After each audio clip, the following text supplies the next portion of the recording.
you can think about how many regulations are and how uneasy for small companies to deal with these regulations. But then these are not only the costs. The costs are also the other side, that there are regulators, there are inspectors, there are many guys who need to teach you how to do these things, and etc. And then we went to the COVID period, and I will finish very soon. During the COVID period, there was one thing definite that many people understood. There was such a high emotion that in these kind of big events, we need somebody strong who can take the responsibility, who can buy the masks, who can bring us the vaccines. And one of our greatest politicians said that when you are Ronald Reagan, he was saying that when you are increasing the power of the government, then you are decreasing the freedoms, of course. So step by step, we are losing our freedoms with these kind of things. And we never try to understand how to stop this in future. We need to have some kind of mechanism how to stop, how to make red line visible for the politicians. And I finish with the Georgian experience. In 2011, Georgia implemented the amendment in the constitution which is prohibiting government to increase tax rates without referendum, or implement new tax without referendum. And what I call this is a kind of rebel of individual against the majority, because you can imagine what happens with the individual. I am against of high taxation. What can I do?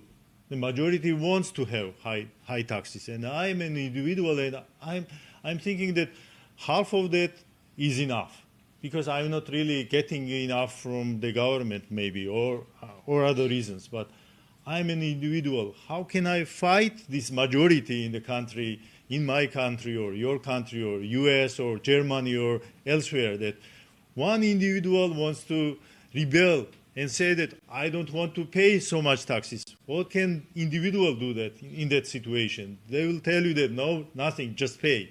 That's the reality. So Liberty Act, what we call this amendment in the Constitution, makes a barrier for the majority. That because the Jim Gortney explained this very well, and Buchanan in reality invented this. That when you have a government, when you have elections, so there are a bunch of ideas. So in the bunch, there can be increase of taxes, but you support that political party for other reasons, not for the high taxes. So if you put the issue of the tax rates and the new taxes on the side, not in the politics, in the elections, then people need to vote for the higher taxes individually on this topic. So this is kind of barrier for the majority, because when they come to the decision that they need to increase tax or not, then not all of them are happy with the increase of taxes. And another example and good experience is from Slovakia. In Slovakia, they have a law which is saying that if government implements one new regulation, it needs to destroy 2 old regulations. So you bring new regulation, okay, but you need to show us that you are eliminating 2 old regulations. Otherwise, this law cannot pass the parliament. So this is what I wanted to say about this. Thank you very much. Maybe I was talking so long.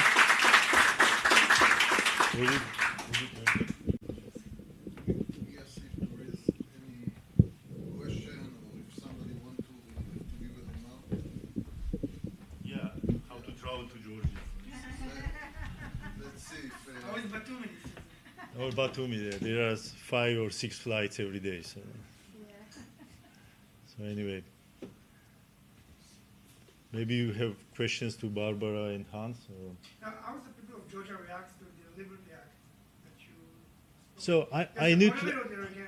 yeah, I need to say that with our Soviet past, we were ready for the market, because half of Georgian Soviet Socialist Republic was the illegal economy. Half of the economy was illegal. So only bad thing was that there was a wrong practice, of course. That some people were thinking only that business can be done only through bribes, and that was.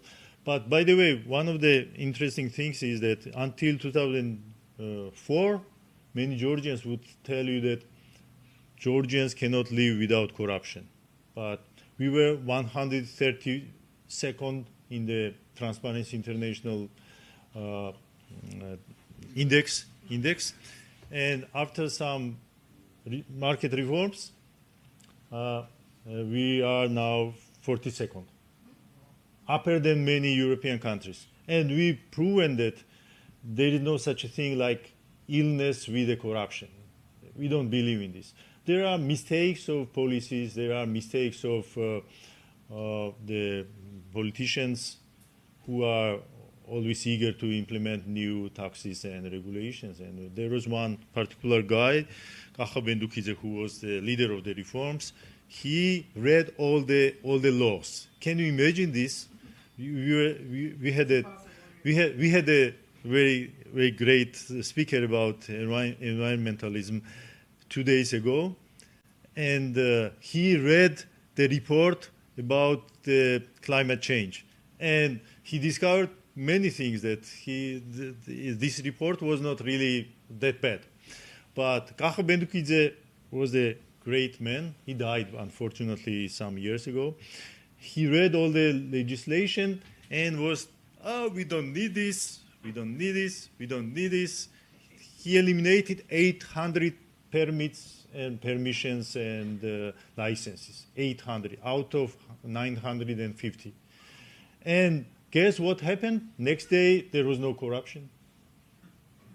Because this corruption is how to avoid the rules, not to how to act according to the rules, but how to avoid the rules. This is because this was the same in Soviet Union. That why there were so many corruption deals there, because that people were trying to avoid the Soviet rules, and if you wanted to have the pharmacies, pharmaceutical goods which were not available in the apotheka, then you were going to somewhere named Chaika. By the way, he was Jewish, but everybody were going to him to buy prohibited pharmaceutical goods, and everybody knew him. And why it did not help? We were talking about so many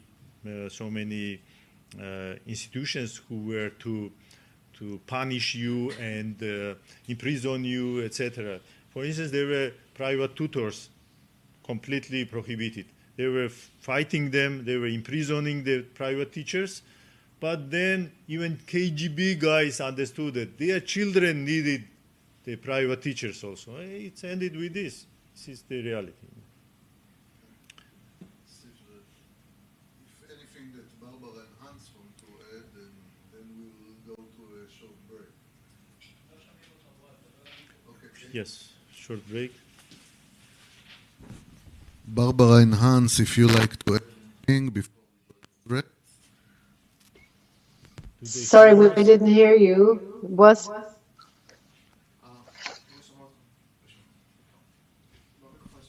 Hi, Barbara, can you hear me now? Yes, we can hear you. Okay, so Very well. if you like to add anything before we wrap up this session, you and Hans welcome to add anything. Yeah. Hans, do you want to go ahead or shall I? Just a glimpse to Gia's explanations. I agree, because in a etatistic system, the bureaucracy is a kind of self-sufficient system. So the more bureaucracy there is, the more complicated the regulations are, the more easy is it to make money on the side. So it is also a question of the system, which in the end prevents competition and quality for people. Thank you.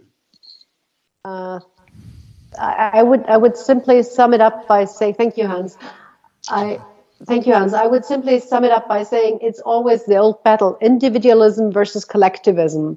And as individualists, we simply need to defend our individual freedoms and always ask the question, what is the task of the state? And always kind of say, we have the rule of law that provides the framework within we move, but that's it. And the rule of law needs to be always defended. And I think this is the basics with property rights together. Everything else, I think, is discussable. And after all, we live in democracies, at least in the Western part of the world, and we can only defend them if we keep our individual freedom and liberties up. So individualism versus collectivism is a big question and the goal. Thank you very much. Thank you, Barbara. Thank you, Hans. And thank you, Gia. And we'll wrap this up and take 5 minutes break till the last session about the roots of war in 5 minutes. So refresh yourself. Thank you. Thank you. In our next session, Yaron Brook, Gia, and myself.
אתם מוזמנים קדימה, אני מקווה שתסלחו לי על המשמעת שאני פה מטיל.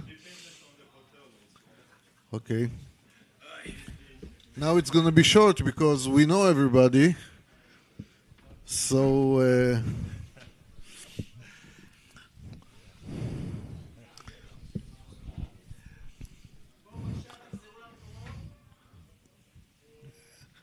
Eli, can I start?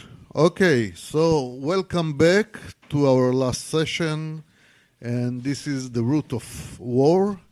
The name of the panel is also working very well with one of Ayn Rand articles that I urge you to read. I just gonna mention to you that if you want to read one of Barbara essays, Edop's article, that was published in Israel 2 days ago, go to Globe's website and see her article that very relevant to the subject of the panel. So our next subject is the root of war. Yaron Brook, Gia, Genieri, and myself will participate, and I let Yaron start and introduce the subject. Yes, hi. So I already kind of introduced it earlier if you were here in my talk. But I think at the end of the day, and I encourage everybody to read The Roots of War by Ayn Rand. It's in Capitalism, An Unknown Ideal. It's in that collection of essays. But war is a product of collectivism. Individuals don't go to war. Individualists trade. Individualists who are interested in promoting their own happiness, promoting their own life, promoting their own ability to enjoy their life and to lead productive, good lives, they choose to engage with other people as traders. Now, what is a trade? A trade is when you give up something and you get what in return? Something of greater value to you. If I spend $1,000 on my iPhone, it's because the iPhone is worth, to me, more than $1,000. Maybe to you it's not, so you don't buy it. But to me, it's worth more than $1,000. And of course, to Apple, it's worth less than $1,000. So I profit, and Apple profits, and everybody's better off. So individuals engage with other people. They respect the minds of other people. They respect the productive ability of other people, and therefore they let them produce and live, and they engage with them in trade. It is the idea that individuals don't matter.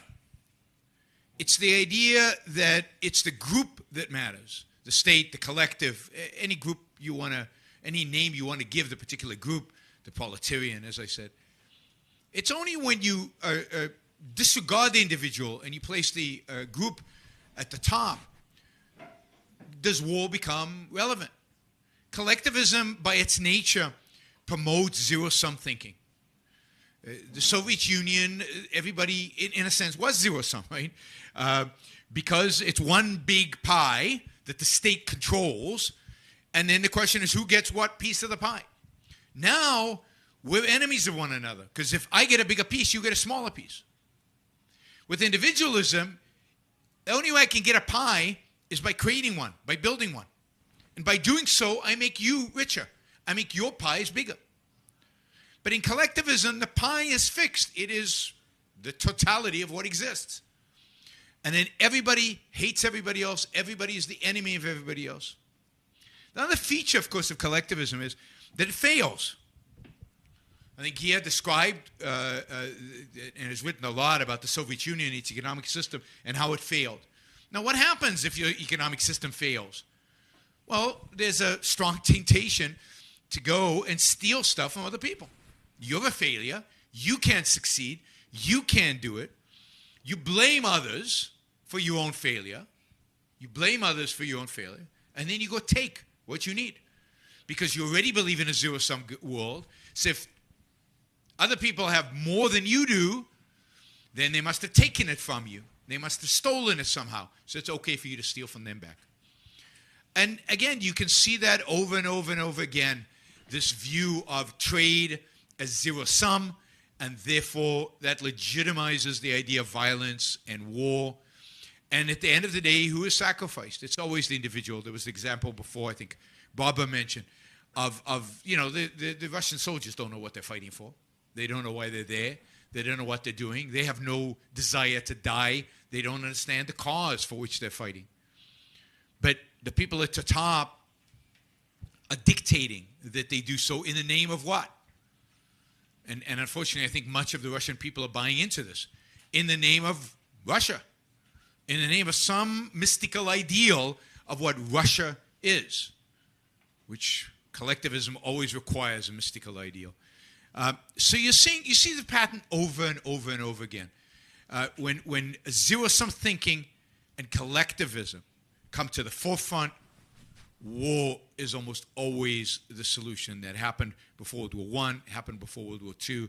Unfortunately, that kind of thinking is growing in the world today, and I fear that Russia-Ukraine is just the beginning, not the end.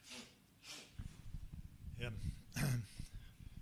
I would start with such a thing like why Russians are supporting now the war in Ukraine. Because they are watching their government TVs and they know only what the government is telling them. This is the big problem. I was in South Africa, Johannesburg, in 2004, and I met a guy from, he lived there 15 years already, but he was from Moscow. He was, by the way, Jewish, but making some business there. And after a few minutes, I arrived, he starting talking some kind of harsh language to me, that why you Georgians are against Russia. And after 10 minutes of explanation, he said, oh, how stupid I was to believe all this propaganda, what is coming from Russian TVs. Yeah. And then I was in New York, and taxi driver was also Russian, or I don't know, Russian speaking, to deliver me to JFK airport. And he was attacking me, just saying that why you are Georgians fighting against Russia, and such things. And then people can really believe that Georgians and Ukrainians or Baltic or any others are against Russia or against Russians or such things. No, there is no such a thing. That we Georgians are very tolerant people, and what we want to do is just to make business, nothing else. And what comes from Russia, this is explained by the very famous Georgian leader of Georgians in 19th century, Ilya Chachawadze. He was saying that there is no such a thing in Russia like private property. Georgia was the part of Russian Empire, and in Georgia Georgia was flourishing, just flourishing. You go to old streets of Tbilisi and or Batumi or other places, and you find that it was the flourishing place. But most of the Russians were hungry. They were hungry in Soviet Union as well. And they are hungry now even now. They are hungry. In many places in Russia, they are hungry. During the times when Russia is making wars in Ukraine, occupies 2 regions in Georgia, kills many people in Syria and many other places, they killed, as Chechens are saying, they killed 40,000 school children during the two Chechen wars, Chechnya wars. No? And then you can have a question why they are doing this. There was a Russian thinker. I think he's alive, but he can be very old. He was the advisor of Gorbachev, was last leader of Soviet Union, and he wrote a book in 1980s and trying to explain why the communist revolution was successful in Russia. And he said that because, and I will quote what he said, because I don't want to somebody to think that I'm inventing this myself. He said, "Let my cow die if only the neighbor did not have two. Can you imagine this? This is the ideology. Let's punish everybody. Let's punish bourgeoisie. Let's punish every rich man, aristocracy. That's how they won the. And Ayn Rand was great to explain this situation in reality.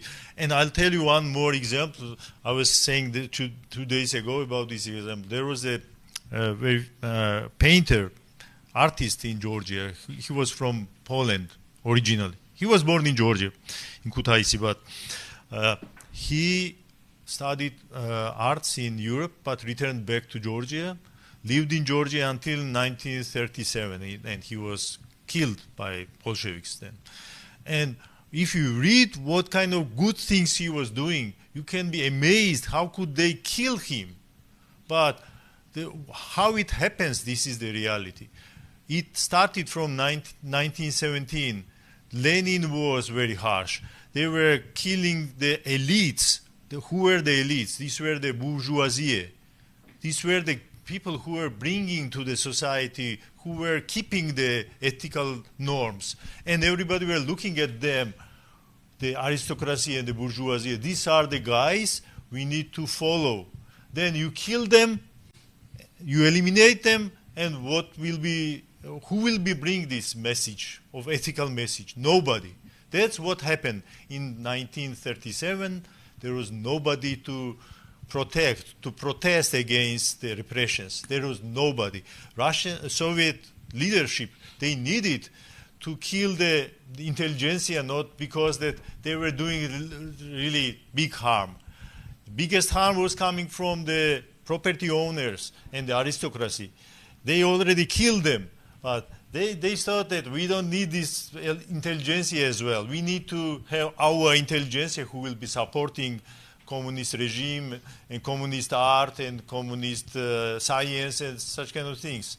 And those guys could be doing some harm to their ideology. That's why they killed them, because this was the end of repression. Some people think that repressions were in 1937, 1938. But no, repression started immediately in 1917. This is the reality. Everybody should understand this. The repression started there. And then if we come to the question of Ukraine, they killed all the elite in Ukraine. They killed approximately 50 million people in Ukraine, started Russifying them, the Ukrainians, sent millions of Russians to live there. And what happens now? Look, even Russians who live in Ukraine, they are fighting against Russia. They are staying in their homes, in Kharkov or other places, Mariupol and other places. They are mostly Russians, these guys, but they don't want to live in Russia. This is the reality, what they could not understand in Russia, that if you lived in Ukraine, you are Ukrainian not by the language, but you are Ukrainian by your behavior, by your mentality, that you are a free man. This is the reality. I'll give a short remark. A wise man once says about the saying that there is a clash of civilization between the Eastern world and the Western world, and he say no, there is a civilization of clashes and civilization. And this is basically the difference between civilization who is built on the honoring of the individual and the individual spirit and flourishing, and the civilization that establish on some, I would say, idealistic concept of collectivist, and then it could be any collectivist concept of race or color or whatever, or class, yes. So this is basically the struggle in our world. This is the struggle that Ayn Rand bring up in her fascinating books. And this is also what each of us reveal when we relate to the news today. And we see it in Israel very clearly. We can see a response for Zelensky addressing the Israeli parliament and the Israeli people. Some people are mad as hell. How dare he talk unaccurately about the Holocaust, twisting things, doing stuff that actually damaging the memory of the Holocaust. And other people say, who cares what he's saying? He's now drowning and he's trying to say anything to get some help. And there is innocent people who are butchered and massacred. And what we're looking upon is the individuals, the people who didn't harm anybody, and realizing that there is bad and there is good, there is aggressor and there is victim. And this is important in order to remember. And when you see the response on the social media, keep in mind who is actually tilted toward collectivism and who is actually looking on human beings as individuals. And this is the basic difference. I thought that it's very symbolic coincidence that the Russians decide to inscribe the letter Z on their vehicles, and it's remind World War Z, which stands for zombies. And basically this is what it takes. This is what it takes from the individual to become a zombie in order to serve a regime that doesn't consider individual as worth is living.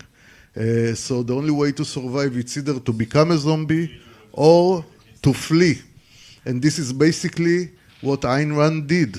She knew that what she is about to write will not allow her either to live or to survive as human being in the Soviet Union. And in order not to become a zombie and to protect her integrity as a human being of mind, spirit, and body, she had to flee to freedom and to the United States. And here I'm going to take question to the speakers. And of I just course, wanted to add something that Stalin famously said that death of one person is a tragedy and the death of million is the statistics. This is how they look at the individuals in Russia, you know. And I had many years of discussing what is the problem with Russia with my Western friends in Europe or the US, and fortunately now they are waking up. Not everybody, by the way, but they are waking. So, but then I said that we don't need many arguments, because I could say that Georgia is much older than Russia and we have much longer traditions, etc. Okay, leave it alone. There are many historical arguments, but okay. So there are two major arguments. That Russians are not trustful. As Otto von Habsburg once said, any document signed by Russians does not worth the paper which is signed. Yeah. And the second thing is that they don't respect individuals. They don't care about individuals. What happens with their lives? What happens with the businesses? You look now, Putin is doing his business and he does not care about millions of businessmen who are now suffering from his stupid things, yeah? But he thinks that this is the Russian rule, and this should be done this way. This is what I wanted to add. Thank you very much. Okay, if somebody want to ask a question, please, yeah, Eldad. Yaron Brook, can you explain Putinism, if there is such a thing, and the ideology of Putin and the Westerners that are friendly towards them, that blame the West for what happened? I'll repeat it for the recording. If you can explain the idea of Putinism and the affiliation of some people in the West with this. Yeah, but I don't think there really is anything unique about Putin. I don't think there's anything. There's no such thing as Putinism, right? It's nationalism. It's pure, unadulterated nationalism. It's the primacy of Russia. It's the primacy of the Russian Empire. It's a longing for some greatness of Russia. It's the idea that Russia is the West's equal. It is the West. It is America's equal. That they are rulers born to rule somehow. And that they should have they're an important people. So they have to have a sphere of influence. They have to have an empire. It's not enough to have the largest country in the world by landmass. They should have what they had in the past. So, you know, if you look at nationalism, it harkens back to that. It's got the same spiritual content. There's kind of a particular soul of Russia. It's special. It's better. It's unique. He sounds, you know, in that sense, he's very similar to World War II Japan, which was all about the superiority of the Japanese over any other people, and that they should rule Asia because there's something special about them and unique about them. So I think it's nationalism combined with a zero-sum view of the world. And look, you can see the zero-sum view of the world even internally in Russia. Russia has not embraced markets internally, encouraged trade among Russians, encouraged industry, encouraged entrepreneurship. It's created oligarchs. It created government-sanctioned monopolies. Not markets, government-sanctioned monopolies protected by the government. And it's focused on what? On the one thing that kind of has a sense of zero-sum, natural resources, which is not something. I mean, there is creativity there, but it's the least of the kind of creative sciences, right? It's not technology. It's not entrepreneurial. It's big, and it's a matter of pumping it out of the ground. You don't even refine it in Russia. You send it overseas, and they refine it overseas, right? Russian oil is refined elsewhere. So he's very much got that zero-sum mentality. If the West is thriving and Russia's not, then let's take a chunk of the West. And look, the struggle between Ukraine and Russia right now is a struggle between the collectivism that is inherent, has been inherent in Europe over the last 100 years, and the remnants of liberty and freedom. And I mean, we've been to Kiev. I think we've been to Kiev together. I mean, Kiev was striving to be a Western city. It wasn't quite there. You know, corruption is still big in Ukraine. It's not completely free. You know, the political system is so-so. But they're moving in that direction. If you speak to Ukrainians, what they want is to be like the West. And it's a real challenge. Now, why do people in the West like him? Because right now we are moving in a direction in the West towards nationalism, towards collectivism. There's a real rebirth, particularly in America, of nationalism and collectivism. And you can see that the people who like him tend to be the national conservatives, the people who have adopted American nationalism. Also, they like they have a zero-sum mentality. They're anti-trade, they're anti-immigration, they're anti-anything that will dilute what they view as this precious thing that is America. But they view it in material ways, not in an added value way. And they love strength. Zero-sum people love muscles. So you see, even the emoji that they use on Twitter to describe Putin is always muscles. It's always like so it's the revival and the spreading of nationalism on the right and to some extent on the left that is encouraging, that is what is supporting Putin. That's the mentality. Yeah. I would add something more. There is practical thing with Russia also, that Putin or some other leaders maybe also, we are looking forward, and we don't know what will be after Putin, because it's not that much sure that there will be better leaders there. So the problem with Russia is such a big territory. They don't know how to manage this territory, if not with the collectivist ways, and if not punishment ways, if not propaganda ways. They don't believe in the individual liberties, okay, but they don't believe in decentralization of the country. They think that if they decentralize, Russia can be dissolved very, very quickly, because some regions have oil, some regions have brilliance, some regions have different things, and they think that they will go by themselves.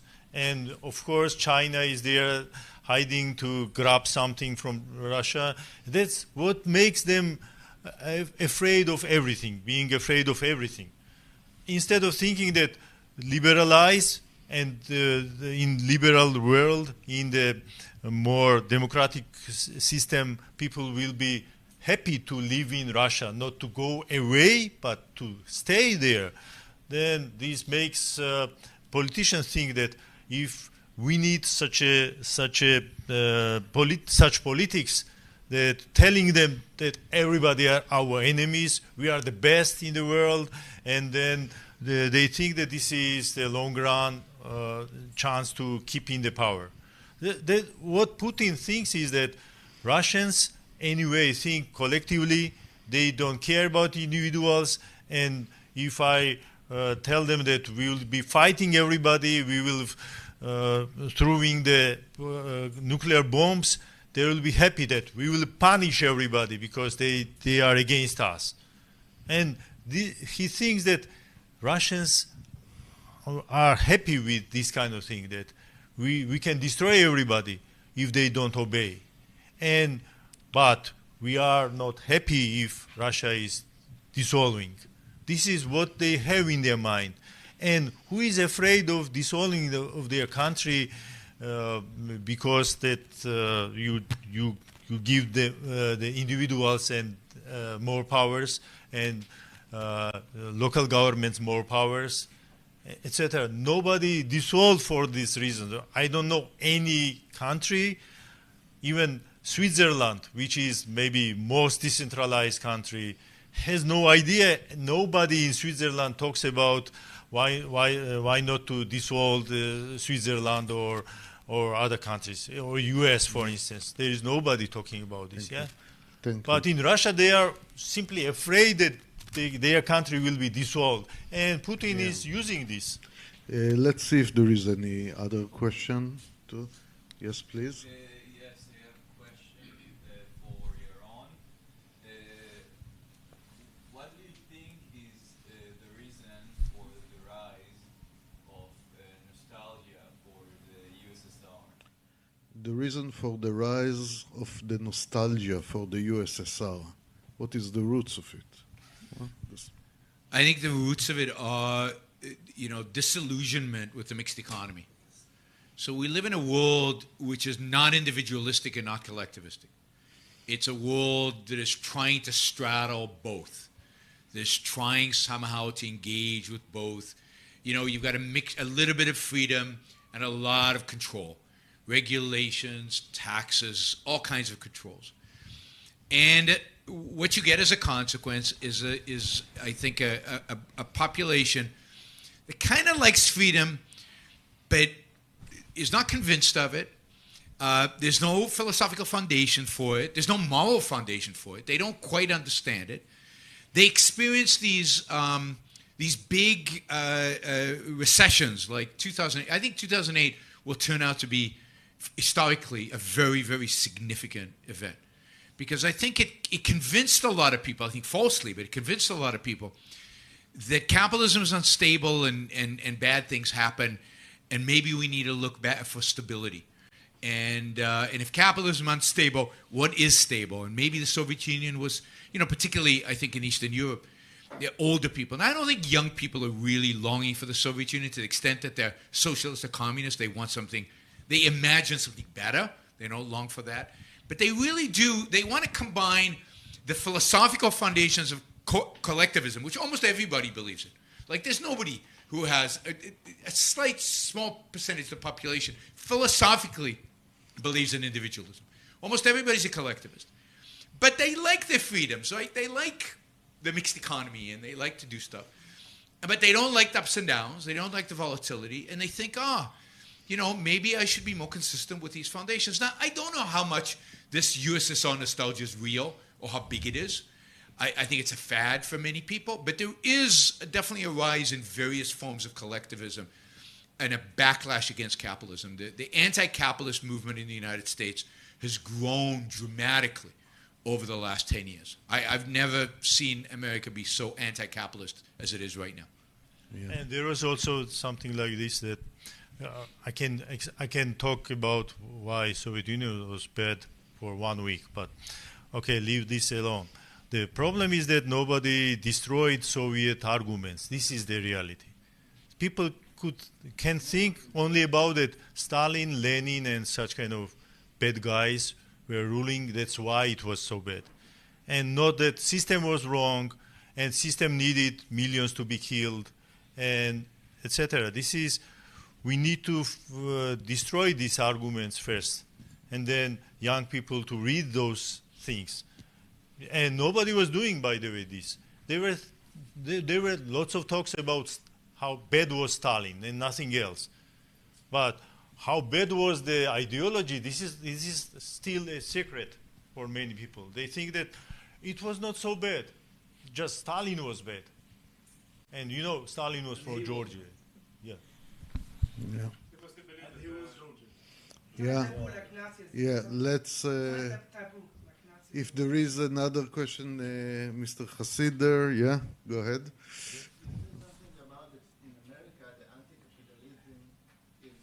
We'll finish soon. We'll finish soon. 5 minutes.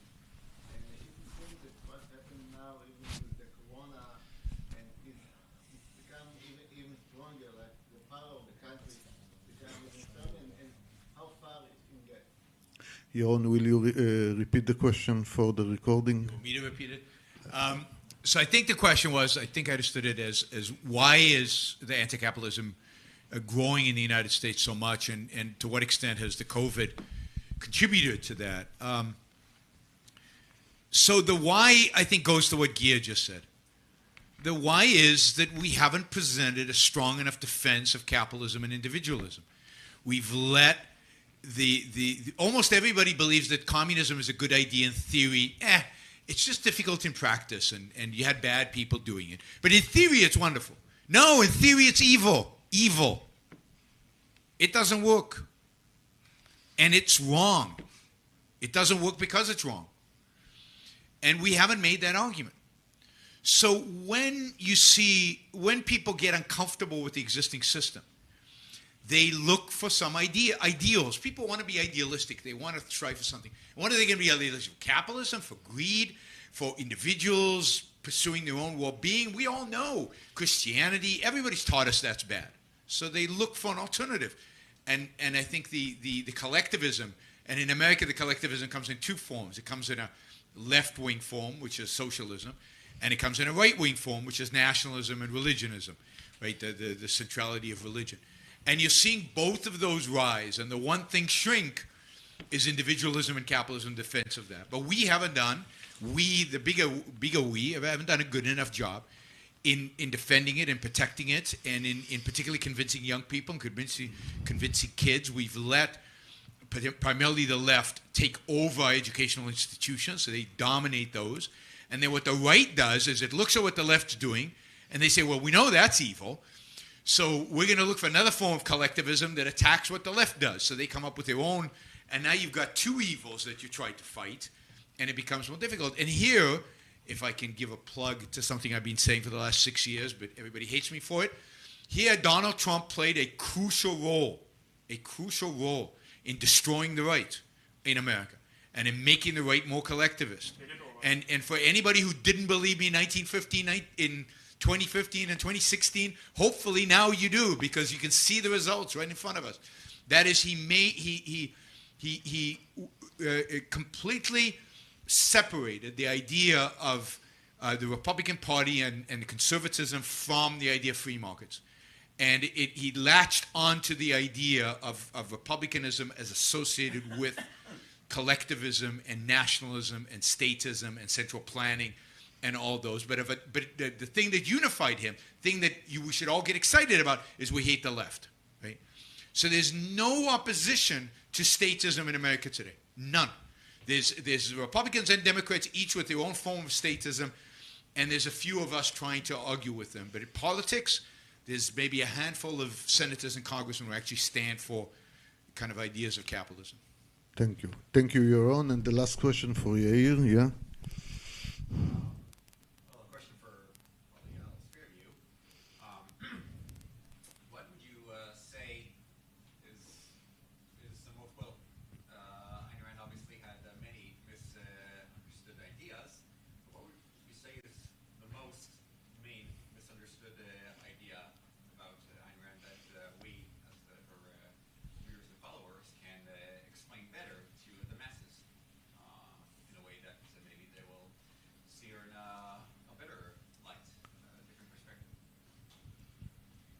I mean, I think the most misunderstood of her ideas and the ones that our enemies use most effectively against her is the idea of self-interest. It's the idea of what self-interest actually means. And they associate selfishness, which she put on the title of a book, right, to kind of jab at them. But they associate selfishness with not caring about other people, exploiting other people, being mean and nasty and horrible, and being Bernie Madoff, right? Being a lying, cheating, stealing SOB. If you don't know what SOB is, ask me afterwards. And you know, it's a real cognitive barrier to people when they hear egoism, or when they hear self-interest, or when they hear selfishness, to consider what she actually said, which was this rational approach to your own well-being, to your own ability to thrive and flourish as a human being and pursue your happiness, that does not involve exploiting other people. Quite the contrary, involves treating other people as a trader treats other people, as values, and it is fundamentally benevolent. And if I think we need to model that, and I think we need to in our behavior, and I think we need to do a ever better job at explaining that and walking through people. And it's very hard because look, 2,000 years primarily of Christianity have ingrained in our brain, literally fused two concepts together, right? Morality and altruism. Altruism means placing the well-being of other people above yourself, not being nice to people, placing their well-being above yourself. Those two ideas. So altruism is morality. So when you say morality to somebody, they think altruism. It's why it's so hard to communicate with people. And we need to find a way to make them rethink the concept and therefore introduce this new idea. Okay, thank you very much. We'll close the session here. Yeah. And I first of all, I want to thank everybody that came over. And you should clap yourself, gentlemen. 2.5 hours in an evening in Tel Aviv when there is so many other things to do. It's very special and appreciated.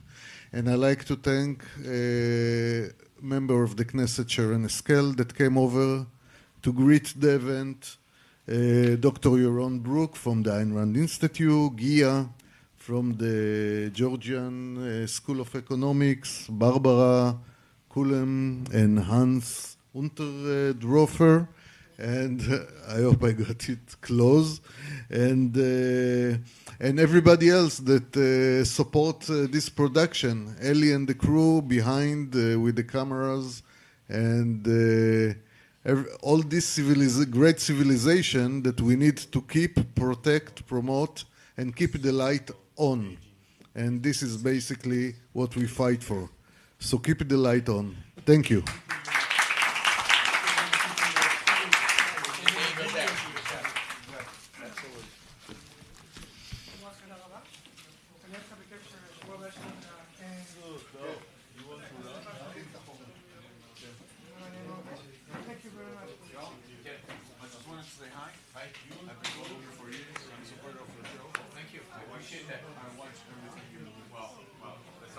It's a lot to watch. Yeah, I watched everything. By the way, I was the first people to oh, thank you. Yeah, I got like $10 on them. So somebody's doing that. Thank you.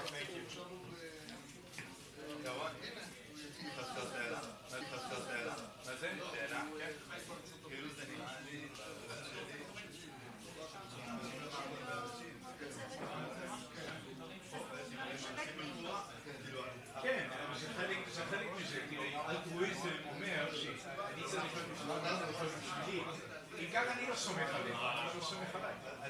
זה בונה את זה פנימה. לא, אבל זה בונה את זה פנימה, אלטרואיזם זה בונה. המערכת המוסרית. שאנחנו מולם גם כל הזמן. כל זה מוסר. הסייט שלי זה הרבש שלך, הרבש שלך זה הסייט שלי. אז אני צריך להתחיל כל השיחה ואני מאמין באנשים. בגלל זה ארצות הברית הייתה המקום שבו אנשים סיפרתי במשפטים לא הייתה נקודה של שנה, אבל פעם זה היה הסיבה זה שאנשים ידעו שאם אני מצליח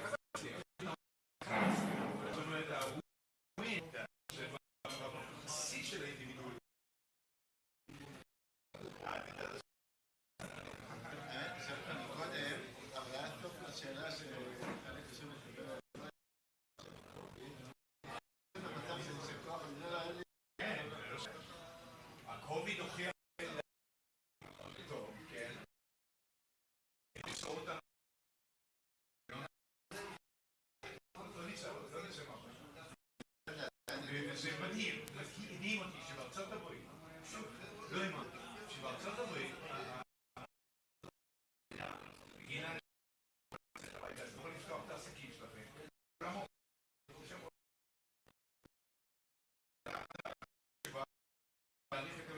שהוא אמר לממשלת קליפורניה, אני פותח את המפעל שלי, הפועלים שלי הולכים לעבוד, ואם אתם רוצים לבוא לסגור אותנו, תבואו ותעשו את כולנו, שים אותנו בכלא, ואני ראשון.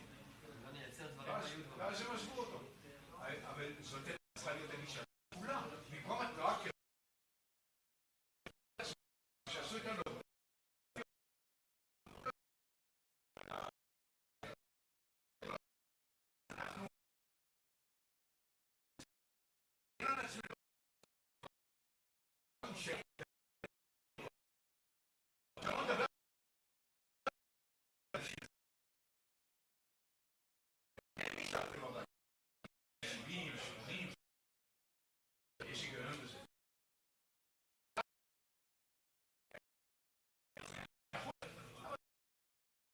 לחשוש מקוביד, הם נשארו בבית והסכימו לזה.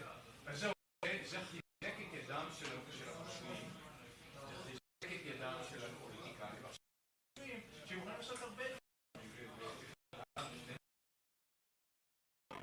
ותראה, בקנדה לא מצאו אותם, לא שם אותם למשפט, לא עשו להם שום דבר, עדיין הביאו להם את הנכסים.